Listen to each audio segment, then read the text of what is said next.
Aujourd'hui, je vais vous parler d'un arbre particulier, ou plus exactement de son fruit, la grenade. Le grenadier est un arbre à feuilles caduques, dont les feuilles sont vert foncé brillantes. Il peut atteindre 5 mètres de haut et vivre 2 à 300 ans. Il est répandu en Asie centrale et occidentale, mais depuis l'Antiquité, il est cultivé également au Proche-Orient et dans le bassin méditerranéen. Le grenadier fleurit au printemps et en été. Ses fleurs sont très décoratives, de couleur rose pâle à rouge orangé vif. Les fruits sont ronds comme une pomme, de couleur brun-rouge, et peuvent atteindre 12 cm de diamètre. Les grenades font partie des baies. Ce n'est pas un fruit, c'est une baie, leur chair n'étant ni charnue ni ligneuse. L'écorce est ferme et brillante. À l'intérieur, la chair écarlate du fruit a un goût acidulé, sucré acidulé, et contient de nombreux nutriments. Lorsqu'elle est complètement mûre, la grenade s'ouvre et les nombreuses graines appelées arilles se déversent. Partout, la grenade est le fruit lié au mythe de la déesse mère ou ce qui en tient lieu, symbolisant à la fois les liens du mariage, la cause originelle du cycle des saisons et indirectement le cycle mort-renaissance. Je vais vous parler d'un mythe, le mythe de Déméter-Perséphone, juste rapidement, c'est pas notre sujet. Perséphone était la fille de Zeus et de Déméter, déesse de l'agriculture, et les Romains l'appellent lui donnent le nom de Proserpine. Là, vous voyez, c'est Proserpine. D'une grande beauté, Perséphone fut élevée en secret en Sicile par sa mère Déméter, mais Hadès, dieu de l'enfer, l'aperçut. Il décida d'en faire sa reine et l'enlève. Déméter la cherche partout sur la terre pendant 9 jours et 9 nuits, puis déchaîne une terrible famine. Hélios, qui voit tout, lui révéla où sa fille se trouvait. Mais Hadès refuse de la restituer. Alors Déméter quitte l'Olympe et cesse de faire fructifier la terre. Zeus conseilla à son frère de rendre Perséphone à sa mère. C'est compliqué, parce qu'ils sont tous frères et sœurs. Bon, ils sont mariés, mais ils sont tous frères et sœurs. Alors Zeus conseille à son frère Hadès de rendre Perséphone à sa mère Déméter avant que la terre entière ne soit complètement morte de faim. Ce dernier accepte à condition qu'elle n'ait pas encore goûté de la nourriture des morts. Perséphone affirme qu'elle n'a rien mangé depuis son enlèvement. Hadès n'est pas très content, il dissimule son dépit et il la renvoie quand même chez sa mère. Mais les larmes de Déméter, sachant qu'elle va revenir, cessent de couler. Mais juste au moment où Perséphone se met en route, un des jardiniers d'Hadès témoigne qu'il avait vu cueillir une grenade et en manger quelques grains. Perséphone avait mangé la nourriture des enfers, elle devait y rester. Toutefois, Zeus, conscient de l'avenir de la terre et ne voulant pas contrarier ni Déméter ni Hadès, propose à Perséphone de passer 6 mois de l'année aux enfers et 6 mois sur la terre, reproduisant ainsi le cycle des saisons, été et hiver. Alors, il y a des variantes sur 4 mois, 6 mois, c'est pas important, le cycle des saisons. Voilà. La grenade est revêtue de symbolisme très fort. De nombreuses civilisations ont vu dans la grenade un symbole de fertilité, d'amour et d'abondance. En Grèce antique, la grenade est associée à Aphrodite, déesse de l'amour, de la beauté, du désir, ainsi qu'à Héra, déesse du mariage, gardienne de la fécondité du couple et des femmes en couche. Des propriétés aphrodisiaques étaient attribuées à la grenade et Hippocrate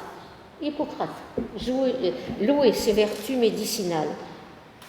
À Rome, les jeunes mariés portaient des coiffes avec des rameaux de grenadier et le jus de grenade était censé être un remède contre l'infertilité.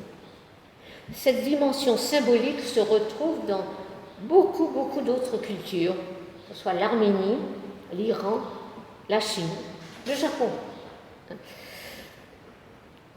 Dans le Nouveau Testament, il n'y a aucune référence à la grenade, alors qu'elles sont multiples dans l'Ancien Testament.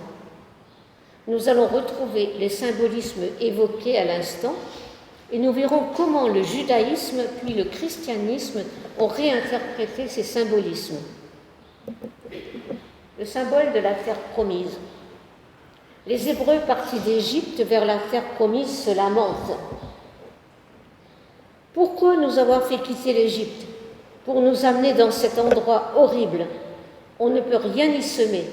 On n'y trouve ni figuier, ni vigne, ni grenadier, ni même d'eau à boire.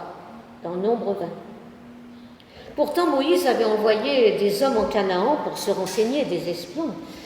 Ils se rendirent ensuite dans le vallon d'Eshcol, où ils coupèrent une branche de vigne portant une grappe de raisin.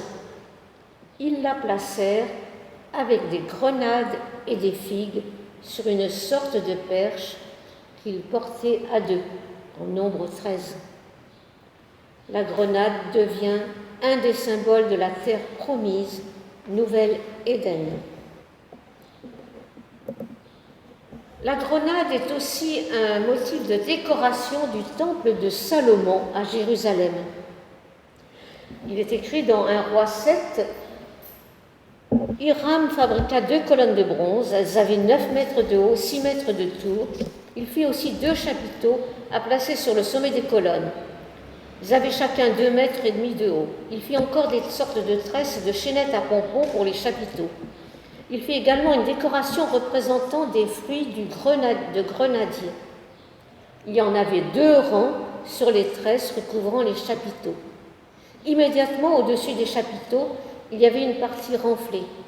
Ce renflement se trouvait donc au-delà de la tresse et 200 grenades placées en rang autour de chaque chapiteau.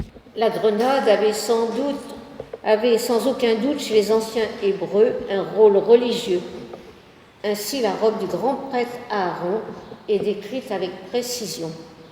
Tu décoreras le bas du manteau tout autour des fruits du grenadier avec de la laine violette, rouge et écarlate. Tu y mettras aussi des clochettes en or. Les grenades alterneront avec les clochettes. Exode 28. On peut le trouver aussi en Exode 29 et Lévitique 8. L'ourlet inférieur était bordé de 72 clochettes d'or, alternant avec des glands de lin et de laine en forme de grenade, comme je vous disais, en bleu, pourpre et écarlate. Des clochettes, c'est un rappel permanent de la présence de Dieu et que c'est lui qui dispense les qualités de chacun, la richesse, le rang social. Ce rôle de la grenade dans les cérémonies du temple nous reste inconnu. Je l'ai mis, mais ça reste vraiment le sens, vraiment. Le commandement de Dieu dans Exode 28 dit ceci, Aaron doit le porter lorsqu'il fait son ministère.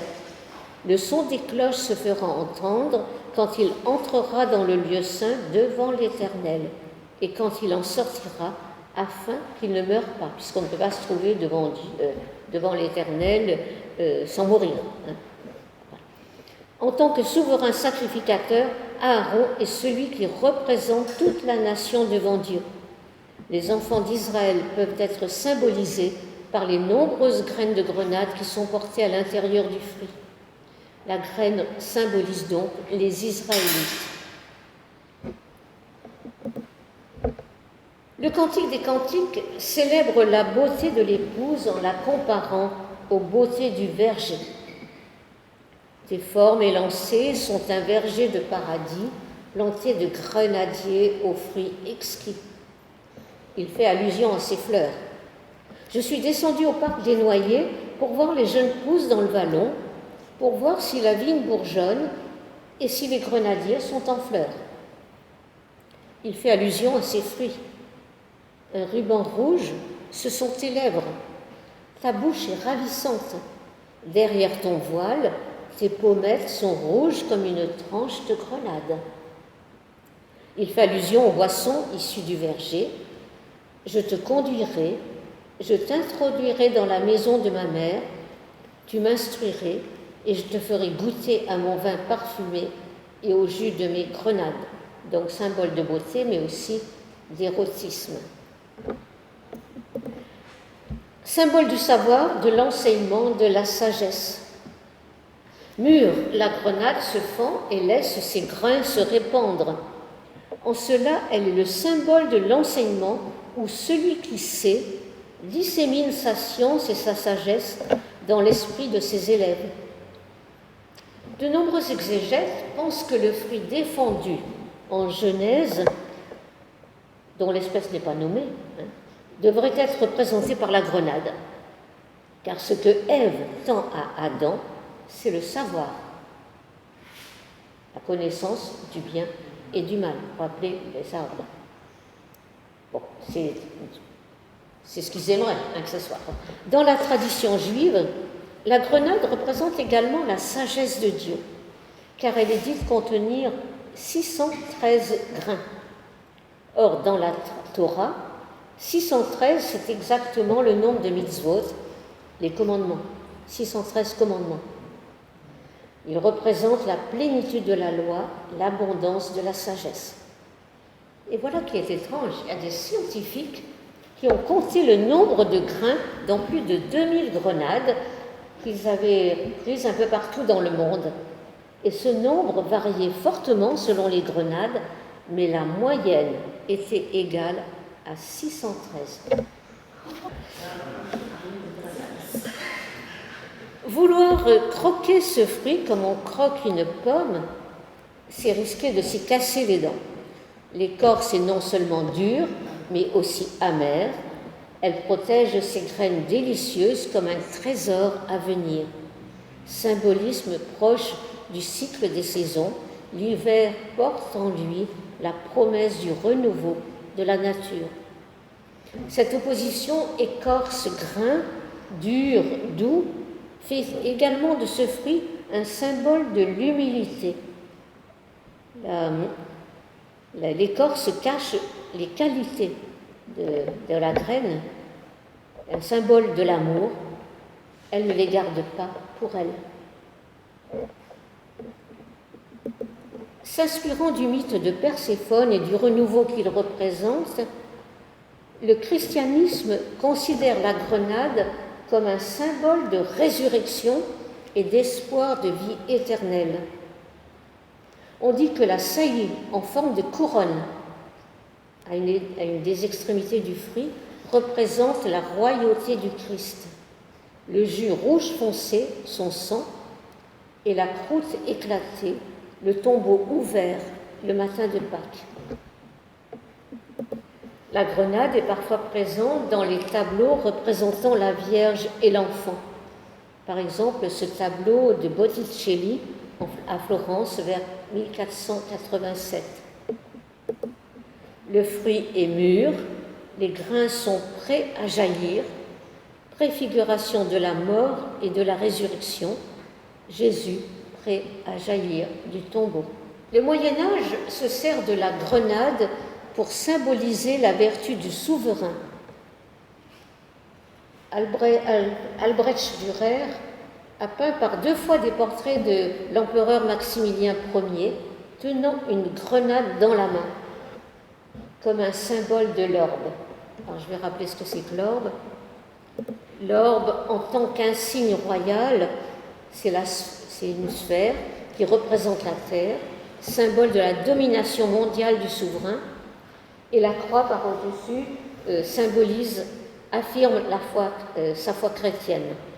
Associé au sceptre, qui est symbole séculier du pouvoir royal, l'orbe souligne le lien religieux du souverain avec Dieu. Mais vous voyez la proximité avec la grenade. Là, c'est Napoléon, et vous voyez l'orbe qui est placé là, dans le bas sur le coussin, le petit banc. Et alors, vous voyez, je ne suis pas longue, hein, le summum, et c'est ce que j'ai gardé pour la fin, mais je vous dirai d'autres choses après. Le symbole de l'unité dans la diversité, c'est ce que je préfère dans ça. Nous avons vu que le fruit contient une énorme quantité d'aris ou de graines, des grains tous différents et très serrés les uns contre les autres. Pour les pères de l'Église, la grenade représente l'Église, rassemblement de gens très divers, liés par une même foi.